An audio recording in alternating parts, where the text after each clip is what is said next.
जय हिंद फ्रेंड्स। इस वीडियो में हम राजा शंकर शाह यूनिवर्सिटी छिंदवाड़ा का सेकेंड ईयर का वोकेशनल पेपर देखने वाले हैं। वोकेशनल पेपर में कौन से होने वाला है?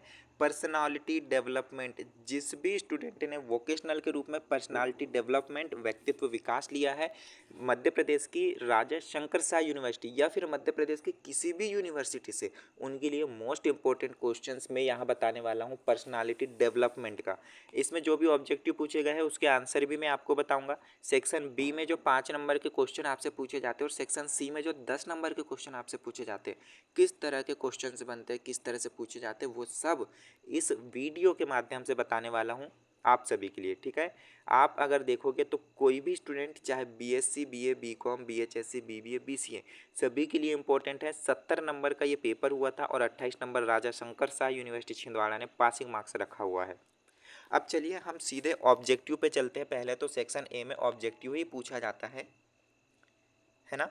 देखिए, पहला ऑब्जेक्टिव पर्सनालिटी डेवलपमेंट में क्या पूछा गया है कि व्यक्तित्व शब्द की उत्पत्ति ग्रीक भाषा से हुई? तो बिल्कुल नहीं हुई भाई, ऑप्शन नंबर बी लगाइएगा। क्यों नहीं हुई? क्योंकि ये जो व्यक्तित्व शब्द है वो लैटिन भाषा से आया है और यहाँ पे लिखा गया है ग्रीक। ठीक है, तो नहीं हुई है, ऑप्शन नंबर बी होगा यहाँ पे। चलिए नेक्स्ट। भाई, जिन भी स्टूडेंट ने अभी तक सब्सक्राइब नहीं किया ना चैनल को, वो अभी सब्सक्राइब कर लो, क्योंकि आपको मेजर, माइनर, इलेक्टिव, वोकेशनल सारे क्वेश्चन पेपर हम इसी चैनल पे प्रोवाइड कर रहे हैं। पूरी कोशिश कर रहे हैं आपके एग्जाम से पहले प्रीवियस ईयर पेपर हम राजा शंकर शाह यूनिवर्सिटी के प्रोवाइड करें और जो भी आपका सब्जेक्ट हो उसके इंपॉर्टेंट क्वेश्चन प्रोवाइड करें। ठीक है, मेजर के, माइनर के, इलेक्टिव के, वोकेशनल के।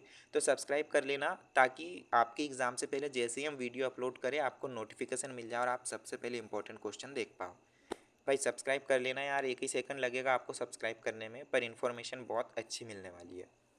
देखिए नेक्स्ट, यहाँ पे पूछा गया व्यक्तित्वशील गुणों का गत्यात्मक संगठन है। तो राइट है, हाँ है भाई, है ना, व्यक्तित्वशील गुणों का गत्यात्मक संगठन है, सही है, ऑप्शन नंबर ए। नेक्स्ट, 5 कारक सिद्धांत का प्रतिपादन युंग ने किया? तो भाई नहीं किया, ऑप्शन नंबर बी। ये किसी और ने किया था, किसने किया मुझे नाम याद नहीं आ रहा है, आप चेक जरूर कीजिएगा। और फिर से बता दूं, ये जो पूरे क्वेश्चन जो मैं बता रहा हूँ ना, हमने कोशिश की है कि 100% क्वेश्चन हम आपको सही बताएं। फिर भी भाई इंसान है, एक दो क्वेश्चन गड़बड़ हो सकते हैं, तो आप सारे क्वेश्चन को क्रॉस चेक, मतलब एक बार चेक जरूर कर लेना, है ना, आंसर्स को। देखिए, युंग के अनुसार स्वविरोध का निरोभाव है। तो राइट आंसर क्या हो जाएगा इसका? ऑप्शन नंबर ए, हाँ। ओके, चलिए नेक्स्ट है, व्यक्तित्व विकास का क्षेत्र क्या है? तो भाई राइट आंसर इसका हो जाएगा ऑप्शन नंबर डी, उपरोक्त सभी, क्योंकि व्यक्तित्व विकास सामाजिक भी है, सामूहिक भी है और आध्यात्मिक भी है। तो ऑप्शन नंबर डी हो जाएगा सभी। नेक्स्ट है, संवेगात्मक बुद्धिमत्ता की विशेषता पूछा गया है। तो राइट आंसर हो जाएगा बेहतर पारस्परिक संबंध। एक बार आप ना चेक जरूर कर लीजिएगा अपने से भी, है ना। नेक्स्ट देखिएगा, किस तकनीक का संबंध व्यक्तित्व विकास से है? तो राइट आंसर हो जाएगा ऑप्शन नंबर डी, उपरोक्त सभी। ये आप पढ़ लीजिएगा ऑप्शन जो है, बाकी राइट आंसर होगा ऑप्शन नंबर डी, उपरोक्त सभी। चलिए, व्यक्तित्व के निर्माण की शुरुआत परिवार से होती है? तो बिल्कुल भाई होती है परिवार से, है ना, हाँ आ जाएगा यहाँ पे। नेक्स्ट है, एकांत में विश्वास रखने वाला व्यक्ति अंतर्मुखी कहलाता है? तो हाँ कहलाता है, जो एकांत में विश्वास रखता है। ओके, तो भाई ये हमने सारे ऑब्जेक्टिव देख चुके हैं। हालांकि आपसे राजा शंकर शाह यूनिवर्सिटी 2025-26 में 5 नंबर के ऑब्जेक्टिव पूछेगी। ठीक है, 5 ऑब्जेक्टिव पूछेगी 5 नंबर के, इसमें 9 पूछे थे, हमारे लिए अच्छा है, सारे ऑब्जेक्टिव हमने देख चुके हैं। अब सेक्शन बी में 5 क्वेश्चन आपसे पूछा जाएगा, 5-5 नंबर के, 25 नंबर का ये सेक्शन होगा। तो इसके हम इंपॉर्टेंट क्वेश्चंस देख लेते हैं किस तरह से यूनिवर्सिटी पूछती है। तो देखिए, पहला क्वेश्चन पूछा गया है, व्यक्तित्व किसे कहते हैं? 5 नंबर में इस तरीके से क्वेश्चन आपसे पूछा जाएगा। तो भाई अच्छे से पढ़ के जाइएगा व्यक्तित्व के बारे में। चलिए नेक्स्ट, साक्षात्कार क्या है? मतलब दैट मीन्स इंटरव्यू। आपको पता है क्या होता है ये इंटरव्यू, है ना।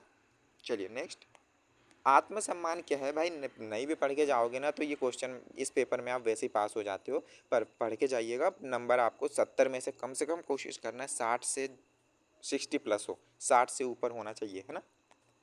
आत्मनियंत्रण क्या है यह बताना है। फिर पूछा है, सामाजिक व्यवहार किसे कहते हैं? जीवन कौशल किसे कहते हैं? दृढ़ता किसे कहते हैं, ये 5-5 नंबर के सड़े भूसे टाइप के क्वेश्चन पूछे गए हैं, तो पढ़ के जाइएगा। हो सकता है अथवा भी पूछे या फिर हो सकता है ना भी पूछे, पर अच्छे से पढ़ के जाइएगा इन क्वेश्चंस को। अब सेक्शन सी देखिए, सेक्शन सी में जो है ना 5 क्वेश्चन पूछे जाएंगे जो कि 10-10 नंबर के होंगे। 50 नंबर का ये सेक्शन हो जाएगा राजा शंकर शाह यूनिवर्सिटी छिंदवाड़ा का। अब इसका क्वेश्चन हम देखते भाई, थोड़े बड़े क्वेश्चन होते हैं, शब्द सीमा ध्यान रखना है आपको कितने शब्दों में पूछा जा रहा है। पहला क्वेश्चन देखिए, आध्यात्मिक बुद्धि एवं व्यक्तित्व विकास को समझाइए। तो भाई इन क्वेश्चन को ना एक बार पढ़ने की आवश्यकता होती है, क्योंकि आध्यात्मिक बुद्धि थोड़ा आप मन से नहीं लिख पाओगे इसको, है ना। भाई व्यक्तित्व किसे कहते हो लिख दोगे, परिवार किसे कहते हैं लिख दोगे, लेकिन आध्यात्मिक बुद्धि को एक बार पढ़ना पड़ेगा ना, मन से तो आप लिख के आ जाओगे मुझे पता है, पर मार्क्स उतने नहीं मिल पाएंगे जितना मिलना चाहिए। तो एक बार तो कम से कम एटलीस्ट पढ़ लेना, पता तो चले आध्यात्मिक बुद्धि होती क्या है। नेक्स्ट है, व्यक्तित्व विकास के परोपकारी सामाजिक विकास को समझाइए। फिर पूछा है, परोपकारी सामाजिक व्यवहार को समझाइए और पंचकारक सिद्धांत को समझाइए। लेकिन अगर आपने सब्सक्राइब नहीं किया है तो भाई नेक्स्ट क्वेश्चन पेपर आपको नहीं मिल पाएगा, ये आप समझ जाइए, है ना। समझाइए ना, ये समझ जाइए अगर सब्सक्राइब नहीं किया है तो, क्योंकि सब्सक्राइब करते हो तो ही नोटिफिकेशन आप तक पहुंचता है वीडियो अपलोड करने पे। और आपको हम major minor elective vocational plus foundation के क्वेश्चन बताने वाले हैं ऑब्जेक्टिव आंसर के साथ, है ना। तो फ्रेंड्स मिलते हैं, आई होप आपने सब्सक्राइब कर लिया होगा। टेलीग्राम व्हाट्सएप ग्रुप की लिंक डिस्क्रिप्शन पे है, ज्वाइन हो जाना, सारी इन्फॉर्मेशन वहाँ पे सबसे पहले मिलती है। तब तक के लिए जय हिंद।